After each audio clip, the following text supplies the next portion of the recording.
O Evangelho em 3 minutos, com Mário Persona. Jesus, cheio do Espírito Santo, voltou do Jordão e foi levado pelo Espírito ao deserto, onde durante 40 dias foi tentado pelo diabo. Não comeu nada durante esses dias e ao fim deles teve fome. Em Gênesis, Deus viu que tudo era muito bom, após criar o primeiro homem. Porém, logo veio Satanás para tentá-lo e Adão caiu. Quando o segundo homem entra em cena, Deus declara ter nele o seu prazer. E mais uma vez Satanás vem tentá-lo. Mas agora ele encontra um homem cheio do Espírito Santo, impermeável ao pecado e incapaz de pecar. Jesus não passa apenas pelas 3 tentações detalhadas nesse capítulo 4 de Lucas. Ele é tentado durante 40 dias. O primeiro homem foi tentado no conforto do Éden, onde não havia fome, sede ou calor. Quando o segundo homem é tentado, ele está em um deserto, o mesmo deserto em que nós vivemos. Por isso, em Hebreus diz que naquilo que ele mesmo, sendo tentado, padeceu, pode socorrer aos que são tentados. Porque não temos um sumo sacerdote que não possa compadecer-se das nossas fraquezas, porém um que, como nós, em tudo foi tentado, mas sem pecado. Nesse versículo, onde diz sem pecado, não quer dizer sem pecar, mas exceto o pecado, ou pecado à parte. Jesus não tinha o pecado como nós temos, que gera uma resposta à tentação.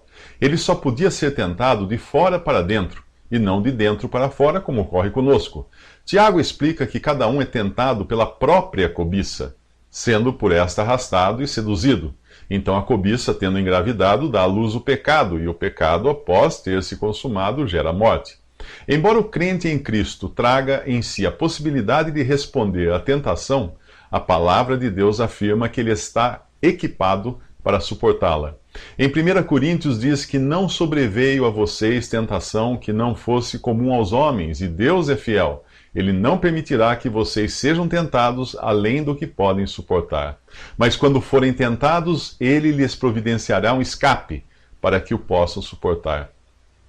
Há quem alegue que se Jesus não podia pecar, então ele não podia ser tentado como nós. A Bíblia diz que, como nós, em tudo foi tentado. Não diz que, como nós, sucumbiu à tentação. Por ser Deus e homem, seria impossível Jesus pecar. Alguns dizem que o homem Jesus poderia cair em pecado, mas o Deus Jesus não, o que é um absurdo. Após a sua encarnação, além de ser perfeito Deus, ele se tornou perfeito homem e assim igualmente sem pecado. Se Jesus tivesse em si o pecado, ou fosse capaz de pecar, ele não seria o cordeiro sem mancha e sem defeito exigido para o sacrifício pelo pecador. Nos próximos 3 minutos, Satanás atacará em 3 frentes. Visite 3minutos.net. Dúvidas? Visite respondi.com.br.